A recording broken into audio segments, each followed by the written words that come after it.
ಮಾಡಿದೆ. ಹಾರ್ಮುಜ್ ದಾಟ್ತಾ ಇದ್ದಂತಹ ಭಾರತದ 2 ಹಡಗುಗಳ ಮೇಲೆ ದಾಳಿಯನ್ನು ನಡೆಸಿದೆ. ಇರಾನ್ ದಾಳಿಗೆ ಭಾರತ ರುಷಾಗ್ನಿ ರಾಯಭಾರಿಯನ್ನು ಕರೆಸಿ ವಿವರಣೆಯನ್ನು ಮಾಡಿದ್ದಾರೆ. ಜಾಕ್ ಅರ್ನವ್ ಮತ್ತು ಸನ್ಮಾರ್ ಹೆರಾಲ್ಡ್ ಎಲ್ಲರನ್ನೂ ಕೂಡ ಕುತ್ಕೊಂಡು ಮಾತುಕತೆಯನ್ನು ಮಾಡ್ತಾ ಇದ್ದಾರೆ. ಏಕಾಏಕಿಯಾಗಿ ಗುಂಡಿನ ಚಕಾಮಕಿ ನಡೆದಿದೆ. ಇಬ್ಬರ ನಡುವೆ ನಡೆದ ರೇಡಿಯೋ ಸಂಭಾಷಣೆ ಸದ್ಯದ ಮಟ್ಟಿಗೆ ವೈರಲ್ ಆಗಿದೆ. ಸನ್ಮಾರ್ ಹೆರಾಲ್ಡ್ ಹಡಗಿನ ಕ್ಯಾಪ್ಟನ್ ಮತ್ತು ಇರಾನ್ ನೌಕಾಪಡೆ ಇಬ್ಬರೂ ಕೂಡ ಮಾತನಾಡಿದಂತಹ ಆಡಿಯೋ ವೈರಲ್ ಆಗಿದೆ. ದೆಹಲಿಯಲ್ಲಿರುವಂತಹ ಇರಾನ್ ರಾಯಭಾರಿ ಕೇಂದ್ರದ ಸಮನ್ಸ್ ಮಾತುಕತೆ ಆಗಿದೆ. ಹಾರ್ಮುಜ್ ದಾಟ್ತಾ ಇದ್ದಂತಹ ಭಾರತದ 2 ಹಡಗುಗಳ ಮೇಲೆ ದಾಳಿಯನ್ನು ಮಾಡಿದೆ. ಈಗಾಗಲೇ ಭಾರತ ಮತ್ತು ಇರಾನ್ ಇಷ್ಟು ದಿನಗಳ ಕಾಲ ಒಂದು ಆತ್ಮೀಯವಾದಂತಹ ಬಾಂಧವ್ಯದಲ್ಲೇ ಇತ್ತು. ಆದರೆ ಇರಾನ್ ಹಾರ್ಮುಜನ್ನು ನಮ್ಮ ಭಾರತಕ್ಕೆ ಓಪನ್ ಮಾಡಿತ್ತು. ಸಾಕಷ್ಟು ಹಡಗುಗಳು ಕೂಡ ಬಿಡುಗಡೆಯನ್ನು ಮಾಡಿತ್ತು. ಸೊ ಹೀಗಿರಬೇಕಾದ್ರೆ ಇರಾನ್ ನಮ್ಮ ಭಾರತದ 2 ಹಡಗುಗಳ ಮೇಲೆ ಏಕಾಏಕಿಯಾಗಿ ದಾಳಿಯನ್ನು ಮಾಡಿದೆ. ಆದರೆ ಯಾವುದೇ ಕಾರಣಕ್ಕೂ ಅಲ್ಲಿ ಯಾರಿಗೂ ಕೂಡ ಏನು ಅಪಾಯ ಸಂಭವಿಸಿಲ್ಲ. ಎಲ್ಲರೂ ಕೂಡ ಸುರಕ್ಷಿತವಾಗಿದ್ದಾರೆ. ಆದರೂ ಸಹಿತ ಈ ರೀತಿಯಾಗಿ ತೈಲ ಟ್ಯಾಂಕರ್ಗಳ ಮೇಲೆ ಏಕಾಏಕಿಯಾಗಿ ದಾಳಿ ಮಾಡಿರುವಂಥದ್ದು ಒಂದು ಅಚ್ಚರಿಯನ್ನು ಸಹಿತ ಮೂಡಿಸುತ್ತೆ. ಅವರ ಉದ್ವಿಗ್ನತೆ ಏನು ಒಂದು ಕಡೆ ಅಮೆರಿಕ, ಇಸ್ರೇಲು, ಇರಾನ್ ಇವರೆಲ್ಲರ ನಡುವೆ ಭಾರತದ ಮೇಲೆ ಅಟ್ಯಾಕ್ ಮಾಡುವಂತಹ ಅವಸರ ಏನಿತ್ತು ಅನ್ನುವಂಥದ್ದು ಕೂಡ ಒಂದು ಕಡೆ ಪ್ರಶ್ನೆ ಆಗುತ್ತೆ. ಯಾಕೆಂತಂದರೆ ನೀವೇ ಹೋಗೋದಕ್ಕೆ ಬಿಟ್ಟು ಈಗ ನೀವೇ ಹಿಂದೆಯಿಂದ ದಾಳಿ ಮಾಡಿದ್ರೆ ಎಷ್ಟರ ಮಟ್ಟಿಗೆ ಸರಿ ಅನ್ನುವಂಥ ನಿಟ್ಟಿನಲ್ಲಿ ಭಾರತ ಪ್ರಶ್ನೆ ಮಾಡಿ ಇರಾನಿನ ರಾಯಭಾರಿಯನ್ನು ಕರೆಸಿ ವಿವರಣೆಯನ್ನು ಮಾಡಿಕೊಂಡಿದ್ದಾರೆ, ಮಾತುಕತೆಯನ್ನು ಮಾಡಿದ್ದಾರೆ. ಜಾಕ್ ಅರ್ನವ್ ಮತ್ತು ಸನ್ಮಾರ್ ಹೆರಾಲ್ಡ್ ಎಲ್ಲರೂ ಕೂಡ ಕೂತ್ಕೊಂಡು ಮಾತುಕತೆಯನ್ನೆಲ್ಲ ಮಾಡಿದ್ದಾರೆ. ಮುಖ್ಯವಾಗಿ ಈ ರೀತಿಯಾಗಿ ಏಕಾಏಕಿಯಾಗಿ ದಾಳಿ ಮಾಡಿರುವಂಥದ್ದು ಎಷ್ಟರ ಮಟ್ಟಿಗೆ ಸರಿ ಅನ್ನುವಂಥ ನಿಟ್ಟಿನಲ್ಲಿ ಪ್ರಶ್ನೆಯನ್ನು ಮಾಡಿದ್ದಾರೆ. Sepa Navy, this is Motoranga Sanmar Herald. You gave me clearance to go. My name second on your list. You gave me clearance to go. You are firing now. Let me turn back. Sepa Navy, this is Motoranga Sanmar Herald. You gave me clearance to go.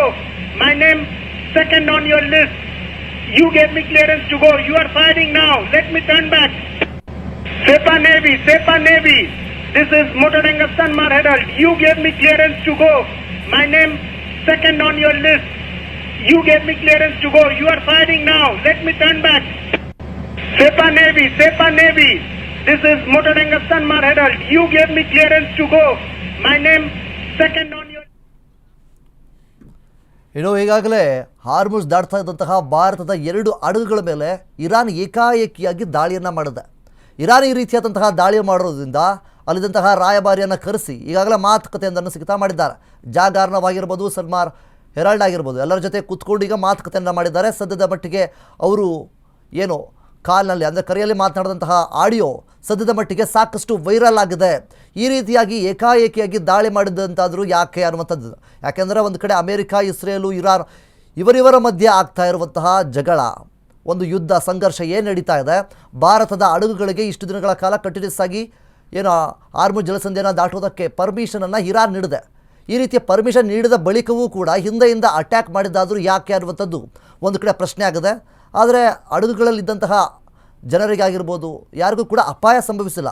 ಆದರೂ ಸಹಿತ ಒಂದು ಕಡೆ ಪ್ರಶ್ನೆ ಈ ರೀತಿಯಾಗಿ ಹಿಂದೆ ಏಕಾಏಕಿಯಾಗಿ ದಾಳಿ ಮಾಡಿದ್ದಾದರೂ ಯಾಕೆ. ಇರಾನ್ ನೌಕಾಪಡೆ ಮತ್ತು ಏನು ಹೆರಾಲ್ಡ್ ಸನ್ಮಾರ್ ಅವರು ಏನಿದ್ದಾರೆ ಎಲ್ಲರೂ ಕೂಡ ಮಾತುಕತೆಯನ್ನು ಮಾಡಿದ್ದಾರೆ. ಅವರು ಮಾತನಾಡಿದಂತಹ ಆಡಿಯೋಗಳು ಕೂಡ ಸಾಕಷ್ಟು ವೈರಲ್ ಆಗಿದೆ.